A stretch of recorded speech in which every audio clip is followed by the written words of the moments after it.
Hello and welcome back. In this video, we are going to explore one of the most powerful features in Cowork, skills.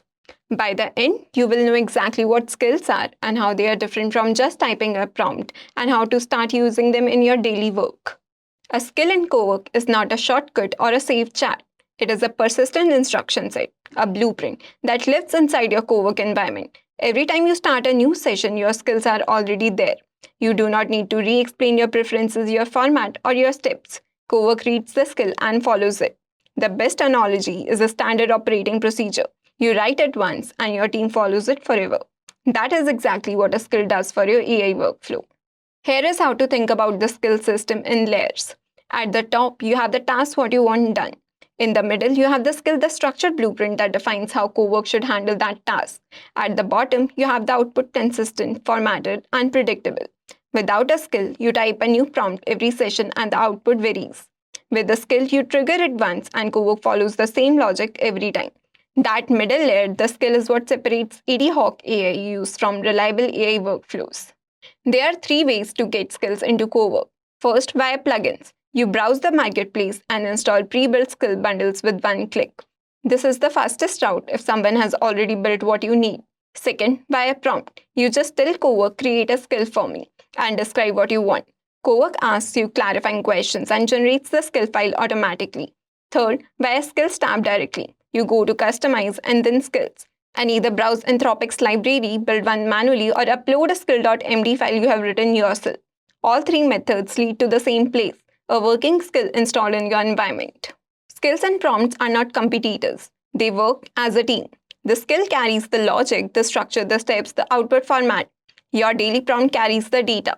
Here is today's file. Here is this week's report. Make this adjustment. Without skills, you are retyping the same 50-word instruction every session. With skills, your daily prompt shrinks to one line. The skill does the heavy lifting, your prompt just points to the right content. Let's go deeper on the differences. Skills are persistent. They live across every session and Cowork can trigger them automatically when it sees a matching task. They are structured through a skill.md file that defines everything about how the task should be handled. One-off prompts are the opposite, temporary, manual, and inconsistent. Every time you rely only on a prompt, you are starting from scratch. The risk of getting a different format, a different structure, or a different result is high. Skills eliminate that variation by locking in the blueprint.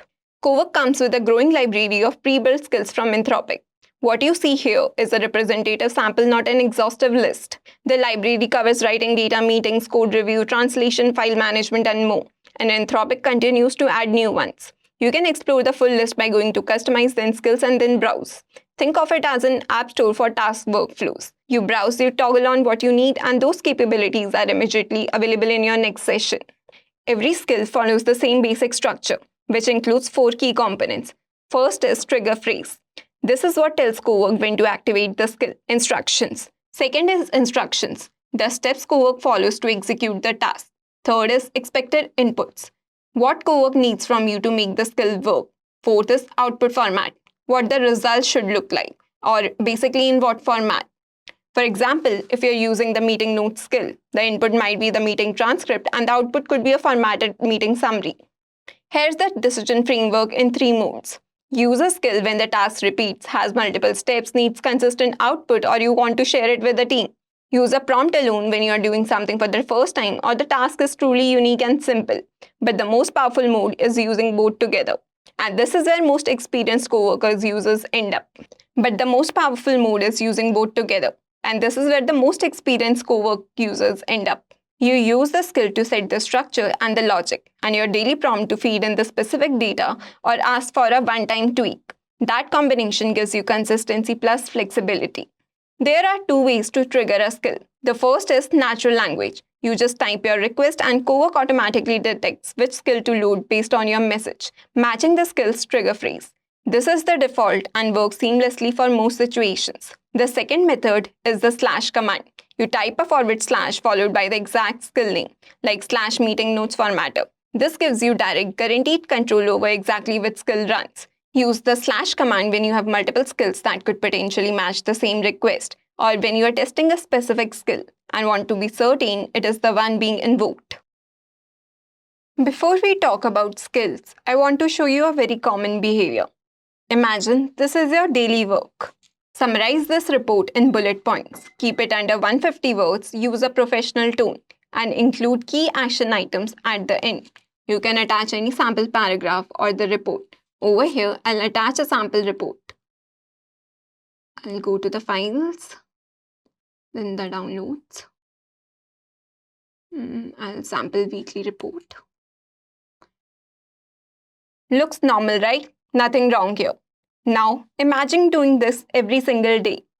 Same instructions, same format, same structure. You're not doing new thinking, you're repeating instructions. This is exactly where skills come in. Instead of repeating instructions, we save them. So now we will talk about how to do this task that we usually do manually using the skills. In our previous slides, we talked about how to access skills in 3 ways. First is by going to the skills section. Over here, you can add and browse some new skills. The first way is this. The second is by creating your own skills. I selected the skill creator.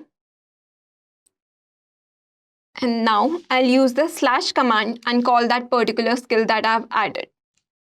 I'll use the skill creator. This is the second method how to control your skills. Now, notice what I'm doing differently. I'm not asking for output, I'm defining a system. Here I have defined create a skill for me called weekly report summary. This skill should take a report as input, summarize it into bullet points with maximum 150 words with a professional tone. Add a section at the end with key actions with clear next steps. Make the output structured and consistent. So let's run this one. This is a one-time investment. Now, after the skill has been created, I never have to explain this again. I can just call my skill by using the # command and just give the report as an input file. You can see on my screen how Claude Cowork is asking me some questions. It is regarding the skills. So, what input format should the skill handle? You can select even multiple.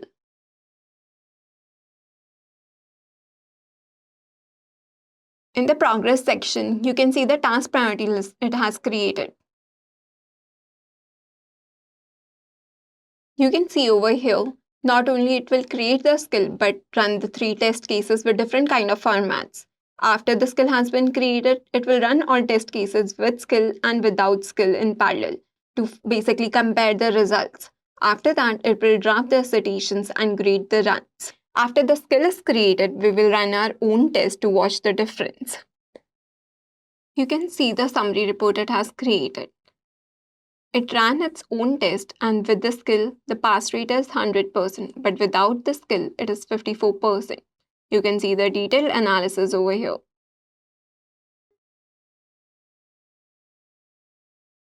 Let's wait for the skill.md file to be created. After that, we'll run our own test by using the / command. Over here, I'll just say that continue with your task. Now you can see after my approval, it is generating the static eval viewer for review. And then it will iterate on the skill based on the feedback. After that, it will package the final skill as skill.md file. Over here, we can just save the skill. Now we'll use this skill to generate the summary report. I'll just call this skill by going here. And now I will attach my report. You can see the difference now. Same structure, same format, but no instructions. The skill carries the logic. The prompt only carries the data. Put both side by side. Without skill, you have to write full instructions every time. Risk inconsistency, more effort. But with skill, you can even write a one-line prompt, but same output every time. Zero repetition. This is not about saving time. This is about removing friction. If you have ever typed the same instruction twice, you should not be writing a prompt. You should be creating a skill. Most people use AI like a tool. Power users use AI like a system. Imagine having 10 skills for your daily work. You are no longer prompting. You are operating a system. Let's bring it together. A skill is not just a safe prompt. It is a persistent, structured blueprint that Cowork follows every time. You can add skills 3 different ways. Skills and prompts work as a team, not as alternatives. The built-in library is large and growing, and when you need direct control, the / command gives you instant, precise access to any installed skill. In the next video, we will go deeper into global skill versus workspace skills and how to scope your skills correctly for different projects. That's everything you need to know about skills in Cowork. You now understand how skills differ from one-off prompts, what is available out of the box, and how to create your own. Thanks for watching and see you next time.